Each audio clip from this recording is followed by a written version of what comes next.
A pessoa que eu escolhi para falar foi a Marie Curie. Ela foi uma cientista do século XIX muito importante. Ela nasceu na Polônia e a infância dela foi meio complicada,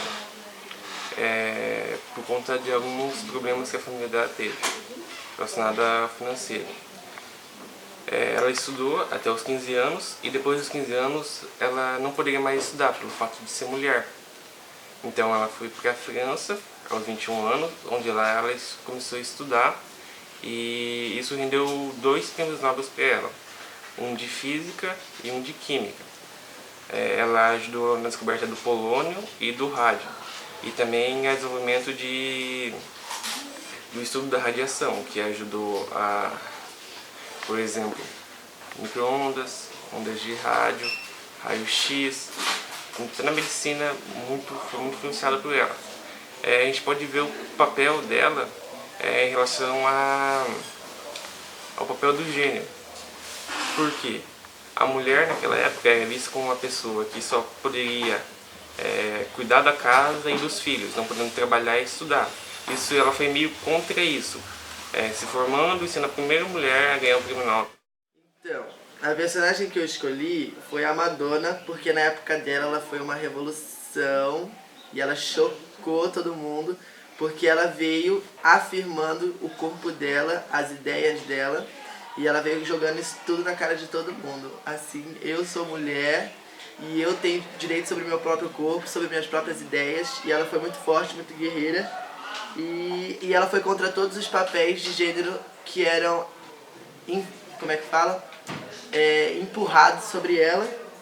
E eu acho que ela conseguiu, tanto com o público LGBT quanto com as mulheres, influenciar assim, uma grande parte deles. E eu acho que ela foi uma mulher muito importante para a história. Então foi por isso que eu escolhi Madonna.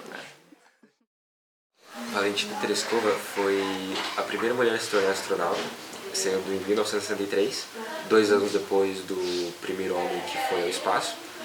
E ela cresceu num ambiente de trabalho praticamente dominado pelos homens, em sua maioria, e acabou conquistando esse título e assim segurando o seu sonho, desde que ela era pequena, de ir para o espaço, assim, enfrentando todas as contribuições negativas da época e se tornando meio que uma marca para o feminismo em geral.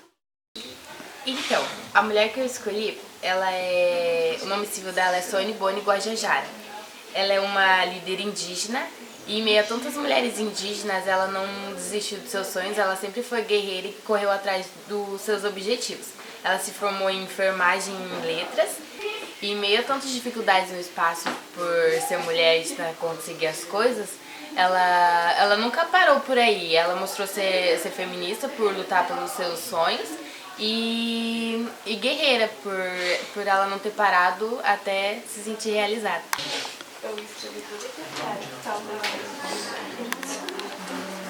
Eu escolhi a Marielle Franco pelo fato dela ter sido um símbolo muito importante. Ela foi uma socióloga que defendia os direitos humanos e a parte que ela mais defendia era negros, periféricos e mulheres. Ela foi assassinada a sangue frio por manter suas ideias e acabou se tornando um símbolo muito importante. Bom, eu escolhi a Lady Gaga pelo fator da Lady Gaga ser influente nas suas músicas e como mulher e na relatividade de gêneros, né? A Lady Gaga ela tem muita influência nas suas músicas pelo empoderamento da mulher. Nas músicas ela usa algumas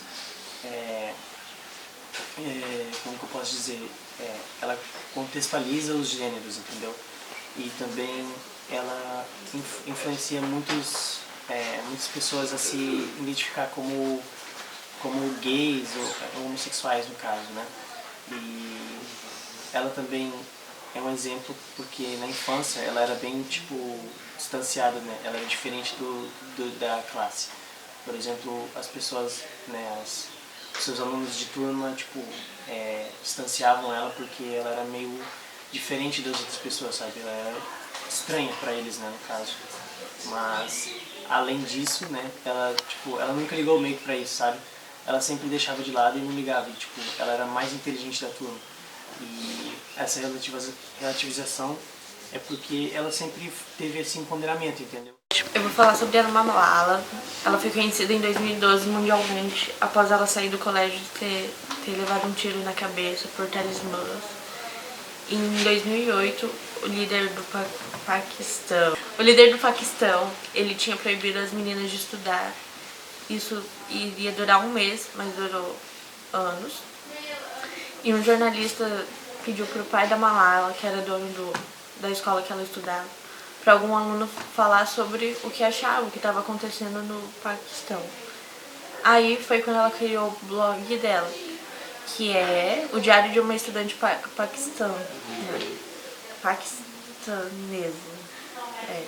paquistanesa.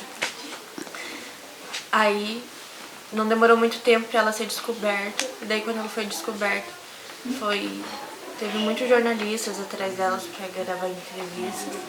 E em 2012, por conta disso, por ela incentivar as mulheres a estudar, ela foi a pessoa mais jovem a ganhar o Prêmio Nobel da Paz, com 17 anos.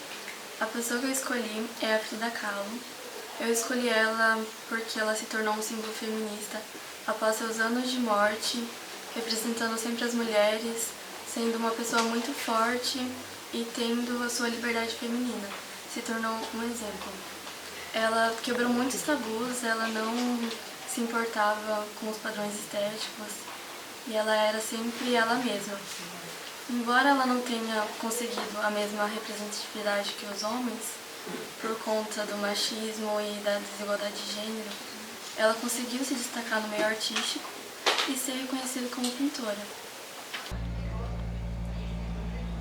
Célia Chakriambá foi uma das principais e primeiras ativistas responsáveis por introduzir o sistema de educação na Secretaria de Educação de Minas Gerais, buscando um processo diferenciado da própria educação para os povos não indígenas e indígenas. Eu vou falar sobre o Bob Marley, que o nome dele ele é conhecido como Robert Nesta Marley. Ele é um ativista e um compositor. Ele espalhou a música reggae pro mundo inteiro. Em todas as músicas dele, ele não deixa de fazer questionamentos sobre suas origens, e o povo negro inspira muito nele. Ele também defendeu pro mundo inteiro a igualdade, a questão da paz, de igualdade, de libertação e de luta. E ele é uma pessoa muito inspiradora. E eu vou falar sobre a Emicida, que é uma figura que eu tenho muito importante pra mim, porque é um ramo é uma profissão que eu gostaria de seguir, a música, e ele é bem influente em questão das letras, nas ideias que ele passa nas letras. Ele é uma inspiração para mim e eu creio que para a galera negra em geral. Ele veio do nada e está conquistando várias coisas bacanas agora, muito reconhecimento. Então ele é uma pessoa assim que eu admiro muito e gostaria de me espelhar na minha música, por exemplo. O Martin Luther King foi um pastor protestante, um ativista político nos Estados Unidos há um tempo atrás. Ele foi muito importante porque ele lutou pelos direitos civis dos negros nos Estados Unidos e ele se tornou uma referência não só nos Estados Unidos como no mundo inteiro, principalmente no Brasil, que é onde sofre muito racismo e preconceito. Em 1964, ele recebeu o Prêmio Nobel da Paz e do Amor.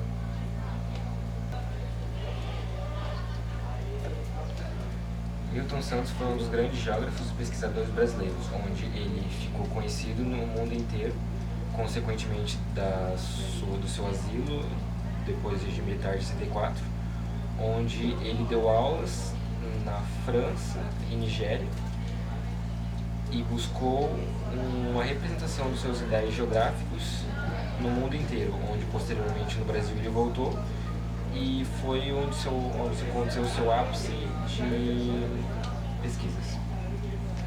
Eu vou falar sobre o cacique Raoni, que é como ele é conhecido. Ele é um indígena mais conhecido do país.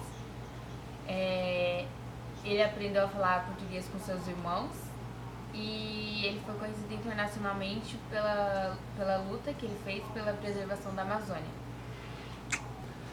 Eu vou falar do pajé Yanomami agora, basicamente, ele segue os mesmos caminhos do Cacique Raoni.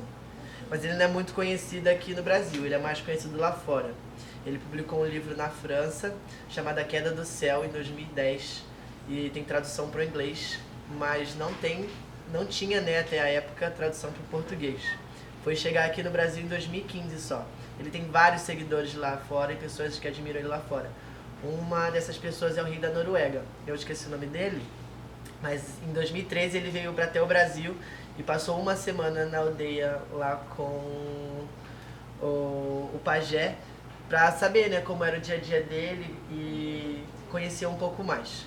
Ele foi premiado e aclamado por vários prêmios durante a vida dele, pelo fato dele defender os direitos indígenas e tudo mais. Então ele é uma pessoa assim que é bastante inspiradora. Ele conquistou bastante coisa dentro do meio dele e ainda tem muito o que conquistar. Então esse é o Pajé Yanomami.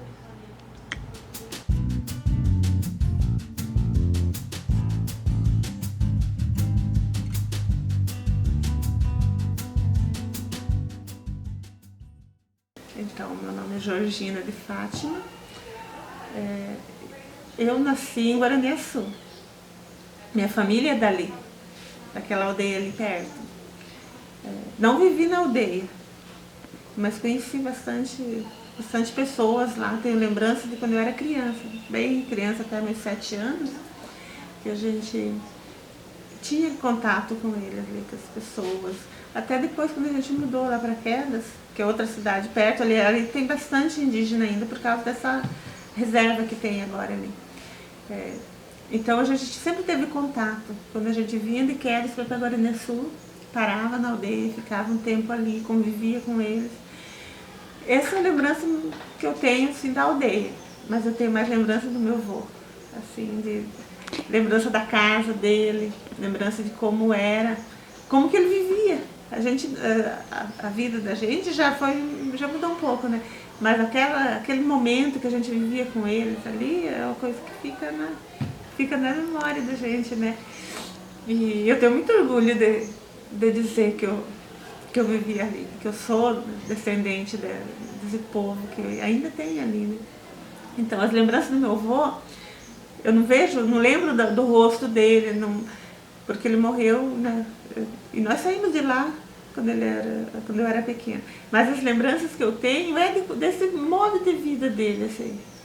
Ele caçava, ele saía para caçar, ficava dias fora, quando voltava, assim, como que ele guardava as caças, como que ele limpava, como que ele colocava para secar a carne pra gente comer depois. Esse tipo de coisa fica na memória, de como ele sentava em volta do fogo para contar a história pra gente, como que era o cantinho dele. A minha avó que falava, minha mãe também falava, ali era o cantinho dele, que ele se sentia bem, aquela parte da casa, era como se fosse separada a casa, aquela cozinha de chão, a terra batida ali, bem rústico, a coberta era de palha, assim, ele sentava em volta do fogo, não era cadeira, era assim, uns pedaços de madeira, sabe, que tinha ali em volta. A gente sentava em volta, ele contava a história pra gente, ficava horas e horas em volta do fogo ali, contando história. Então esse tipo de coisa que eu lembro, de sair, chamar a gente pra ir na beira do rio, no Monjolo, ver como que estava funcionando o Monjolo, onde ele fazia farinha lá na beira do rio mesmo, colocava o milho lá, para moer o milho que eu colocava lá. Então esse tipo de lembrança é muito gostoso recordar. E acaba que a gente vai deixando, daí quando a gente começa a falar assim, da origem da gente, começa a relembrar esses momentos. E quando às vezes eu falo, tem pessoas que falam assim, mas você não é índia. Hoje o meu cabelo tá amarrado, né? Mas eu tenho o cabelo encaracolado, né? Uhum. Fala, índia, eu tenho cabelo liso, você não é índia, né?